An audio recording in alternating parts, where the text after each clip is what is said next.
in the end, you treated me professionally, and so I'm giving you some. I'm giving you cooperation. I promised you cooperation that night. I gave it to you. The only question I didn't answer was on the advice of my attorney, and I would have answered that. Right. Whether she was doing from the beginning. Right. Yeah, she was. Right. She was, because I just told you, once you've done it, you're either going to kill her or get caught. There's no other solution. It's not that, you know. And if that sounds cold and cruel, yeah, it was.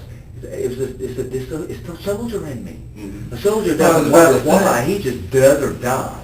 Okay. I was about to say, that's part of the, I guess, the operations order there. Yes, and I'm trying to impress on you, though, it was nothing sexual or pleasurable. Well, you talk about being a pro. It was dreadful. It was dreadful. You asked, wasn't it you that asked me what's it like to cut someone's head off? Mm-hmm. Okay. It was dreadful, and the only thing you can do is so dreadful that the only thing you can do is go on autopilot. I told you it wasn't real. Right. Okay. That's all you Yeah, can do. you said it was surreal. It was out Yeah, of body experience. it's so dreadful. Mhm. It's so fucking dreadful that all you can do is do your duty and go on autopilot. It's the same as combat soldiers that told me from Vietnam. They told me the same thing. They'd see bodies, you know, with guts, you know, roped all over the place, heads blown off, and it wasn't real. It just didn't look real, you know. Yeah, but it was dreadful. There was no pleasure or anything else. And one may say, well, you're the one that chose to make money by killing. There's other ways to make money. There's bank robbery and so forth. Well, you know, in retrospect, I regret not attempting a bank robbery. I really do. Because all of this shit got me nowhere but caught. Okay? And so I might have been caught robbing a bank. But if I'd have scored, if I'd have got $5,000, I could live off that for over half a year in the woods, you know. And so, yeah. But as to why I chose to kill for money, that was, part of that was rage against society, sociopathic rage against society, against all those people that are now coming forward and so forth. How'd you find Walter Goddard? He must have called you, or did you get him off my cell phone? Well, So, was it that one? Yeah. Yeah. Well, let me ask you this, and you know, there again, we're here to I don't know. Anyway, I promised you, when we did a deal, I promised you cooperation. Well, And by all rights, I shouldn't be talking to you. My attorney's warned me a million times, don't talk to no one without an attorney. But I'm not telling you nothing that, you know what I mean? right. Well, We're talking about history. Right. And I was going to save the history for the profilers, but they'll be psychologists and psychiatrists, so they'll want to go with that. I'm telling you right now, I'm going to dig my heels in. I don't want federal custody. They're going to send me to Supermax. I just know they are. Huh? What about it? No. They sent Ted Kaczynski there, all the notorious people. Listen, Rudolph went there and he only killed one person, and indirectly two. Okay? He killed one with a bomb, and another guy had a heart attack. Okay? He only killed one person. yeah. He killed two of the police Yeah, officers. the police officer. He killed two. He only killed two people. Okay? Well, And they sent Kaczynski there. He only killed, I think, two people. But he was the Unabomber. right. And he's in Supermax. So it's where they send the notorious, infamous people. Well, Okay, they're sending my ass to Supermax, man. Well, I mean, it's debatable on who calls you notorious and who calls you, you know, just a mad guy. Well, You know what what did it say? Infamous, you know, Jack the Ripper, whatever you want to put it. Yeah. Okay. But of course, that first they got to convict me. Well, yeah, I mean, you know, Number one. And if they, and if they want to spend $1 million, $2 million to convict me, and then another $2 million to get death, and then another $8 million to defend the death penalty, and get around to executing me 17 years from now when I'm 78 years old and I'm decrepit and anything. Hey, they can do it. who's gonna be the one to have to call you notorious though? Me. You are. I'm infamous. You are. My God.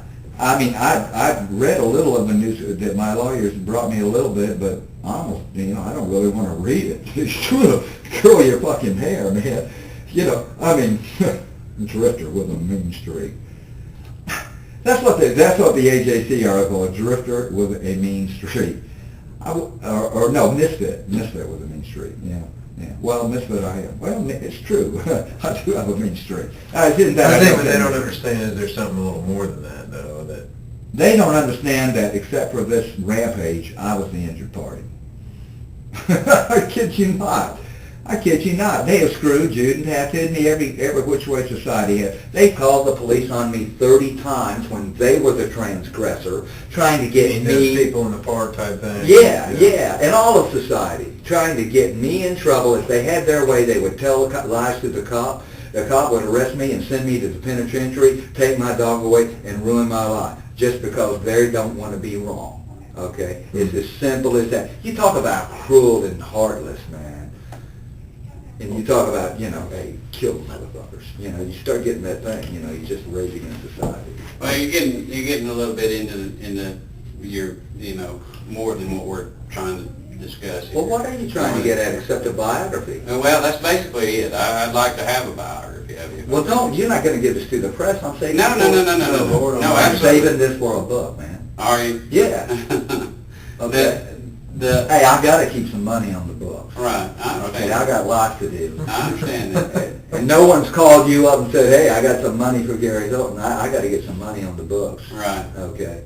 And my coverage, I deliberately kept coverage of me limited. You notice when they try to do the perp walk, I insist that we run. And the Debbie's fine with them, Yeah, I got the vest on and everything. The sooner they can get me into that car, the better. Although they don't even have to get me in the car, they could walk me right through.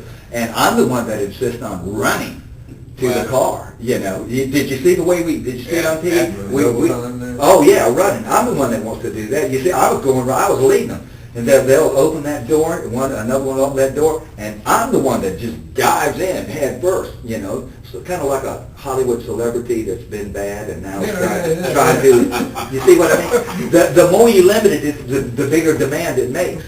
Now, if I'd have come walking out like Eric Rudolph, they'd have said, well, he's a fucking schmuck, is all he is. But when I come, an idiot. But, when I come running out there and then dive into the car wearing the vest, it's a mystique.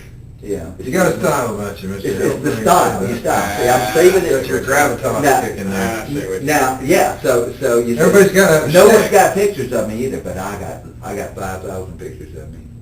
Yeah, 5,000 pictures. Right. From 1990 on, documenting everything, all my daily lives. Nothing unlawful. Yeah, I got it. No one has a damn picture of me. As far as I know, except mugshots, and no one has a single picture of me not under arrest. No one. Nobody. I think actually Goddard has. You have you found some? Oh yeah. I'm sorry. Yeah, North Carolina had 2 of me that a woman took. Yeah, that a woman took in Transylvania County. Yeah. Oh, you come across some more? Well, I wouldn't be surprised because people are. We're not. I'm like the Lone Ranger. We're not in this for the. I mean, you can have the book deal or whatever. We're not in it for that. What other pictures have you come up with? Tell me. Come on, I've been telling you. Well. Yeah, it's okay. Ask him. What's the? No, we got some pictures of you from.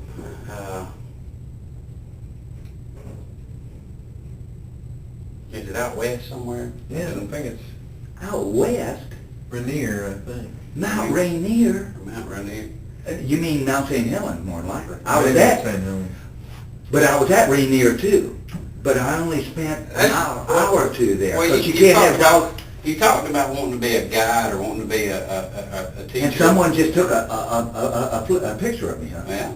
Yeah, I'm not surprised. Someone took a picture of me, and I know who it was. It's another fucking women. Women are just... There was a guy in the New York Times Sunday magazine. He was Iranian descent, American born and everything, but he was Iranian. And decided he was a photographer, and he was just had a little off time. He was going to do a project of traveling to each state capital, taking pictures of it, and making a montage and this and that.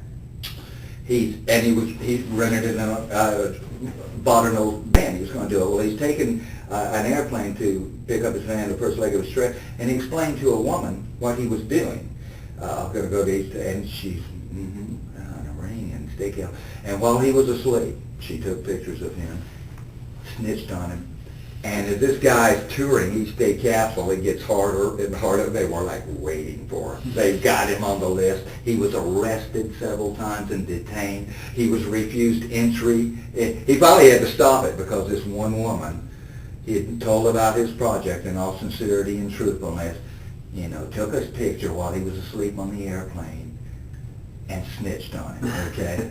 And so there's a woman in North Carolina at a picnic area. She drove up. She's just a piece of white trash, and her boyfriend apparently was driving it. And I think she was drunk, too. She was acting like she was drunk. She was being very forward and everything, no real inhibitions and everything. They drove up there, and she said out the window, I had, you know, my technical clothing on, as usual. You know, presenting my typical spectacle, you know, as, you know, I was being the spectacle, the long, yeah, my shtick, doing my shtick. And she said, and what is your costume supposed to be? You know, yeah, smart enough, basically. And I said, I'm the prophet of microfiber. But you see, it never caught on. You can't even get this stuff anymore, right? It just fucking blew her mind. She didn't know what to fucking say. She probably didn't appreciate it. She didn't.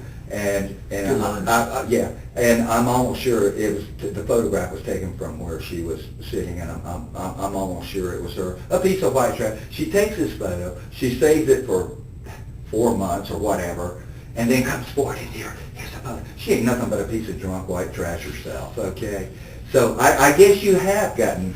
Well, I guess there's actually a lot of pictures. Well, this is what I'd like to know from you. One thing I'd like to know from you: where all have you hiked? Where all have you been? All over the United States, as far as. I know what you're getting at. The unsolved murders. No. I'm not talking about any unsolved. I'm talking about what I'd like to know is how accomplished of a hiker are you?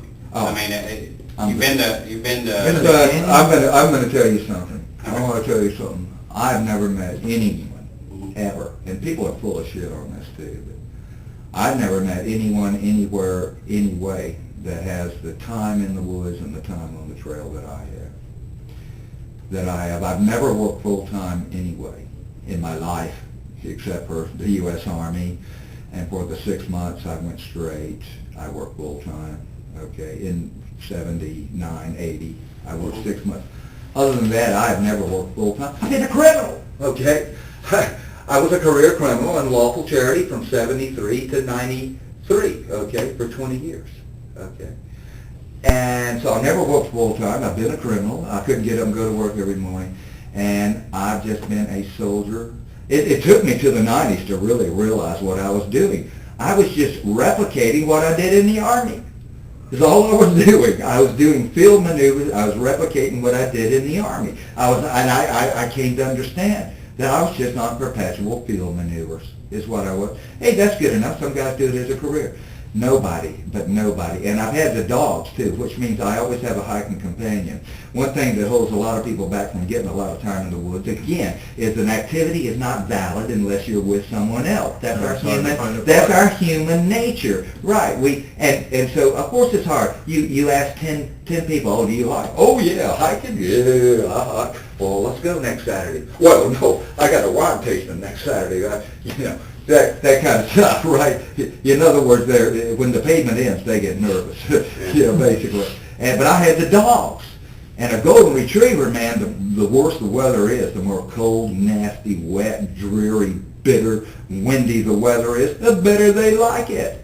They're duck dogs, they're game dogs, they're bird dogs. That's when you know. Mm-hmm. And so I always had a hiking buddy. That was the revelation in my life. That was at the time I ceased to become the poor, tortured sociopath that was trying to fit in but couldn't, that never could, and it would never be accepted anyway. I went from that to never being alone and understanding my place and purpose in life and the true nature of my personality and what my fate was, which was to be alone. I came to understand that was my fate, to be alone. That was me. And to try to be something else would be to ensure unhappiness, okay? And that really picked up after in 91 when I started dog running, but it got going in the 80s, from 84 on. And ask Walter Goddard, he'll tell you, man, all the stuff I'd go out into the Oconee National Forest every weekend and just, or even around here in Gwinnett County, it wasn't developed like it is now. In '84, oh my God, man, huge tracts of woods along the Yellow River and so forth. They're all subdivisions now, but you could just go hiking in Gwinnett County. Hell, they had a deer season in Gwinnett County, then. Gun season, okay, in like as late as '83, they had a gun season, and I knew a contractor, he's a cement slab contractor, and he'd just, while the crews were pouring the thing, he'd take his gun in hunting season and sit out there to see a deer, okay, and so you I've just been driven, like you guys are desperately running from it, your existential awareness. Well, in a sense, I am too. And I was a hobby runner before. I started hobby running in '78. I told you, and that's how I met my wife, long distances and everything. And I did that. And starting in '84, I discovered the North Georgia mountains. And by then, I'd been pavement running for 6 years. And so the field maneuvers in the mountains was just replicating what I did as a paratrooper. And it was a new form of exercise. And I'm telling you, when you're in shape, there's just something, to a certain personality, there's something totally addicted to going, like the ever-ready bunny, to going and going and going and entering a state that I call hyperfatigue. When you enter hyperfatigue,